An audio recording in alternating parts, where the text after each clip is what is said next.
some special quality that you identify with? Are you a talented artist? An athlete? Great at math? When talking about this special quality of yours, do the people in your family reference someone else in your family who has those same qualities? Wow, you're a great artist. You must take after your Uncle Steve. He was a great artist too. When people say stuff like that, they're expressing a common sense notion about human nature. They're assuming that your essential qualities, your aptitude, intelligence, personalities, likes and dislikes, are innate. In other words, they're internal to who you are. They're inherited from your parents and develop naturally. Today we assume that it's part of our genes or our brain structure. In other words, your identity develops naturally from internal qualities that are specific to your biology. This is a pretty standard assumption about identity. After all, we're acutely aware of the things that are going on in our own minds. We experience life internally, so it's understandable that we interpret our identities, or our sense of who we are, our sense of self, in terms of internal responses and elements. We assume that human beings have an essential nature. We then make assumptions about the extent to which human beings can act in opposition to their essential natures. You've almost certainly heard people explain certain issues by just saying, well, that's just human nature. Why would a wealthy business executive embezzle millions of dollars? Well, that's just human nature. How could human beings be wantonly cruel to other human beings? It's just human nature. Describing an issue as human nature often ends the discussion. If things like greed or cruelty are human nature, then there's really nothing that can be done about it. After all, a leopard can't change its spots. We hear that one a lot as well. On the other hand, the human nature argument is way too easy and often distracts us from asking very real questions about the existing social reality.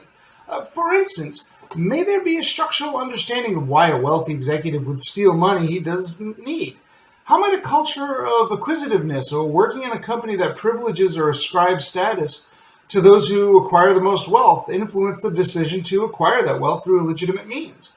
Perhaps one's interacting with social groups in which competition for wealth is valued might influence one's decisions. For instance, Wells Fargo Bank recently got into trouble because workers there were opening accounts and lines of credit in customers' names without the customer's permission to do so. Was this human nature? After all, workers in other banks weren't so accused. What was it about workers at Wells Fargo? Well, it turned out that Wells Fargo incentivized this behavior by rewarding employees who opened the most accounts and punished employees for not meeting quotas. One could argue that the employee's response to this combination of rewards and punishments was natural, but the rewards and punishments themselves were structural decisions made by the bank. Or how about examples of man's inhumanity to man? Does this happen as a result of human nature? Because human beings are just naturally cruel and warlike. Historian Howard Zinn, in his book Declarations of Independence, points out that, in fact, those in power often have to spend a great deal of time and energy through propaganda and scapegoating and whipping up fear against a presumed enemy before they're able to convince people to go to war. Wars like Vietnam or the Iraq War are often waged based on lies. If human beings were by nature warlike, why do national leaders have to go through so much trouble and expense to convince us to go to war? Why do they have to lie? The human nature assumption has really meaningful consequences for how human beings interact with each other and the rules they embrace for society. After all, if human behavior and identity were the result of internal forces, then society must be the collective expression of everyone's innate characteristics. The problems that exist in society must be the result of these internal forces. For instance, poverty must exist because of some inadequacy in poor people that makes them incapable of succeeding in the economy. Perhaps they are, by nature, just lazy and need to be forced to go to work. In this case, programs like food stamps and welfare only make it easier for poor people to exercise their natural laziness. But what if it's not laziness? After all, poverty rates increase and decrease depending on how well the economy is doing, the availability of jobs, and average wages. Why would that happen if poor people were simply lazy?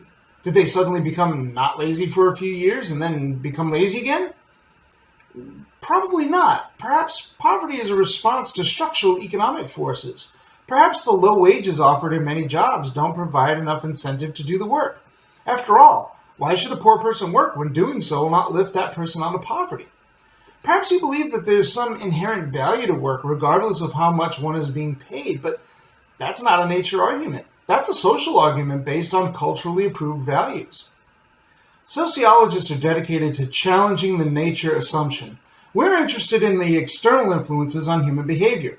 When we hear a claim that is based on an assumption of human nature, red flags go off in the sociologist's mind.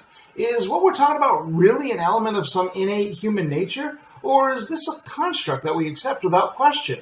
After all, as explained in Lecture 7, social constructs are effective because once they're reified, we assume that they're the right and natural way of the world.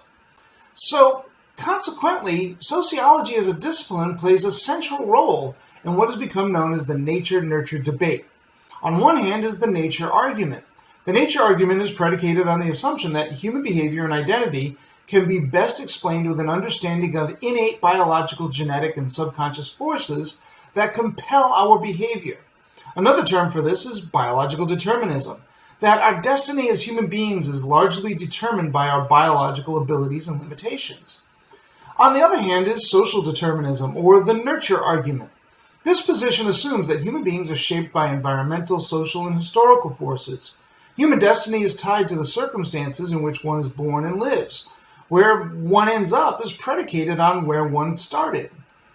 Now, the best available scientific evidence suggests that human beings are influenced by some combination of both nature and nurture elements. Take for instance height. One's height is genetically determined. If your genes are coded to 5'11 and a half, then you're never going to be 6 feet tall. Period. Sorry, your genetic potential doesn't allow for it. However, your environment can be influential. If you're born into social circumstances in which you experience malnutrition or illness, for instance, it's very likely that you'll fall short of that 5'11 and a half. Now, height is easy to understand, but what about a more complex human identity like artistic ability? To what extent is your artistic ability premised on some innate talent that you were born with, as opposed to the fact that you may have had parents who encouraged your artistic development? You had access to resources, learning, and time to develop your skills. To what extent is the value of your talent predicated on the fact that you happen to be good at something that is valued in your particular society? How do we separate out the social constructs from the biological structures? That becomes complicated. Probably the most noteworthy argument for the biological or natural influences on identity comes from E.O. Wilson's sociobiology. Wilson was an entomologist. That's right, he studied bugs. So what do bugs have to do with society? Well, some bugs, like ants and bees, demonstrate very complex social behaviors. These behaviors can be entirely explained using Darwinian evolution. Bees don't go to little bee schools to learn how to build honeycombs. They just do it. We can look at other animals, like birds building nests. Birds don't hold little nest workshops, they just build them. Could you build a bird nest or a honeycomb? Probably not, but this is something that birds and bees do automatically.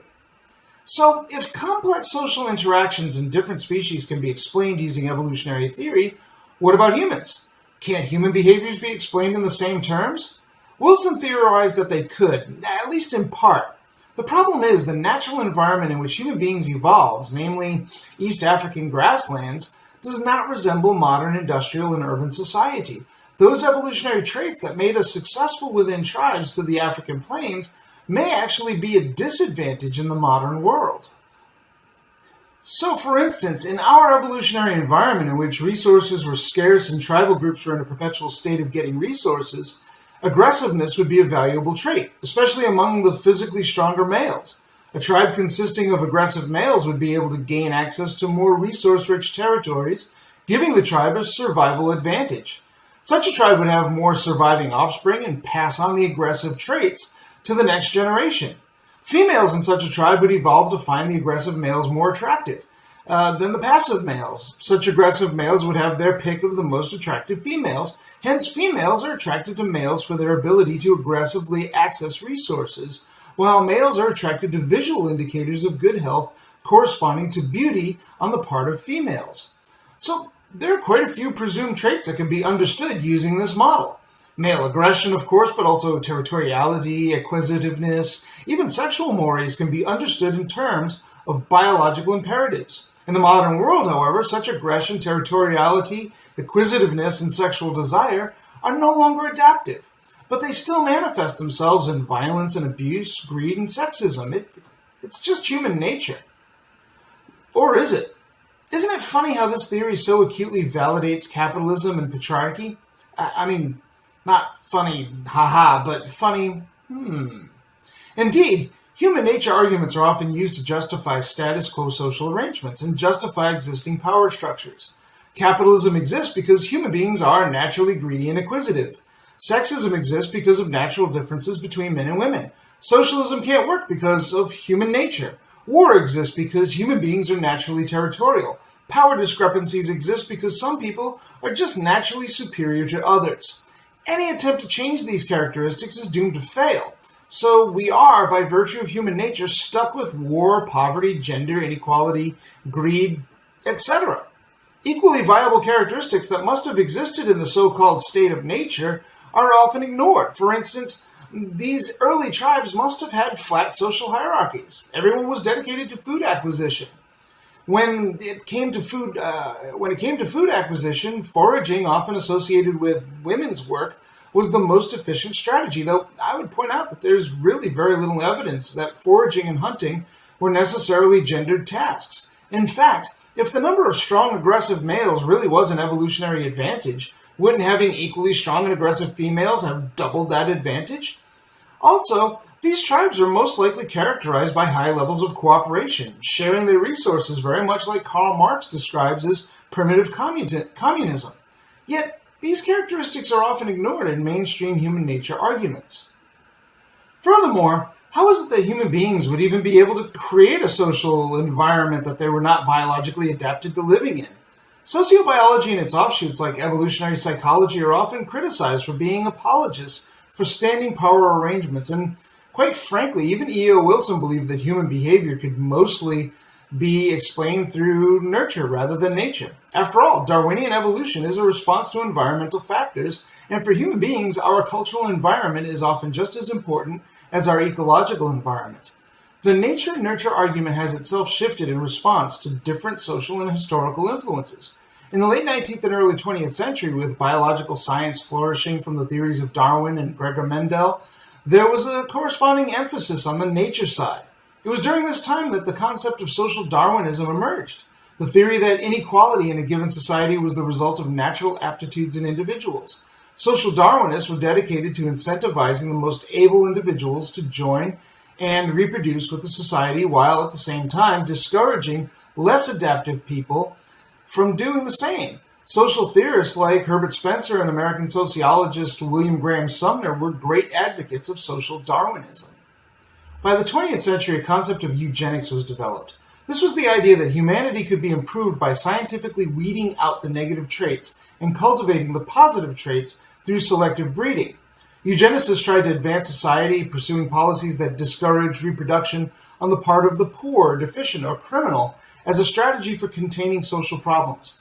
Even programs of forced sterilization were imposed on the poor and those deemed to be mentally deficient. Of course, racial and ethnic minorities were the most likely targets of such attention. Immigration was discouraged from those coming from inferior blood, namely non-white or Southern European. This was the rationale for the Chinese Exclusion Act and immigration quotas in the 1920s. Again, these policies were often racially and ethnically motivated. Not that that kind of thing happens anymore. By the middle of the 20th century, eugenics had a bad name, being associated with Nazism, Hitler, and Holocaust and all. This was a boon to the nurture side of the argument. Analyses that identified social forces as the causes of social problems gained traction in the population, the culture, and in the government. We start to see greater emphasis on programs and policies designed to improve social conditions for the poor and deficient by providing safety nets and publicly funded access to life chances, especially in education and healthcare. The Great Society programs of President Lyndon Johnson and the welfare reforms under British Prime Minister Charles Attlee came out of this nurture tradition. In the 1990s, there was renewed interest in the nature thesis. This correlated with a rising conservative movement in the United States and Britain that emphasized personal liberty and responsibility and disdained tax-funded investments in social welfare programs. British Prime Minister Margaret Thatcher even went so far as to claim there's no such thing as society. She was responding to the idea that the government should take responsibility for resolving social problems. The nature-nurture debate received a shot of adrenaline in 1994 upon the publication of Charles Murray and Richard Herrnstein's The Bell Curve, Intelligence and Class Structure in American Life. This book is a long and complicated piece in which Murray and Herrnstein analyze the impact of IQ, which they demonstrate as a valid measure of intelligence in American society. Murray and Herrnstein point out that IQ is largely, though not exclusively, inherited and varied among individuals. In the modern world, these variations predict certain social outcomes like market success and socioeconomic status that privilege the rise of an intellectual elite. In essence, the difference in economic outcomes can be explained largely by natural differences in intellectual aptitude. Murray and Herrnstein state, putting it all together, success and failure in the American economy and all that goes with it are increasingly a matter of the genes that people inherit. Murray and Herrnstein dedicate a chapter to race and IQ. That's the section of the book that inspires debate.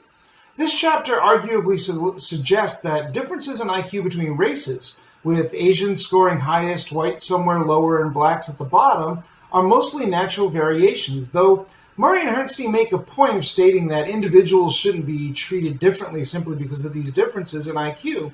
The book concludes with some policy suggestions that include reducing investments in welfare programs and affirmative action and reducing the number of immigrants from presumed low IQ regions. The racial implications are clear, even if they're not explicit.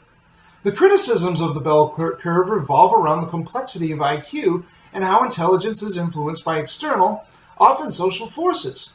For instance, social science research shows that external forces like malnutrition, exposure to heavy metal pollutants, or environmental stressors associated with poverty, racism, and social instability influence IQ rates.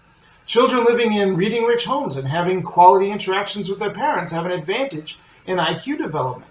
For instance, one important study found that genetics accounted for variation in IQ among twins in wealthy families, with identical twins being more likely to have similar IQs than fraternal twins. For impoverished families, however, the opposite's true. IQs varied as much among identical twins as for fraternal twins. We know that IQ can change dramatically when there are dramatic changes in social circumstances. According to David Shank, writing in The Atlantic, genes influence everything but determine almost nothing on their own. The 90s also saw the beginning of the Human Genome Project, designed to map the human genetic code. This work took 10 years and was completed in 2003. The Human Genome Project spurred a golden age of genetic research, opening a vast arena for exploration. Instead of solving forever the contest between nature and nurture, however, recent genetic research has only muddied the waters. New branches in genetics are giving rise to a very complex and dynamic understanding of how genes interact with other genes, hormones, nutrition, and other environmental factors, and how these factors can cause genetic changes. For instance, geneticists are learning new things about an important genetic factor called the epigenome, which consists of chemical compounds that can alter how cells respond to their DNA. This epigenome responds to environmental factors. It is, in essence, a link between nature and nurture. It's also important to understand the limits of what finding a genetic link to a behavior actually means. When scientists discover that there's a genetic influence on a behavior, they mean that a gene or gene sequence is associated with a behavior. They rarely mean that the gene causes the behavior.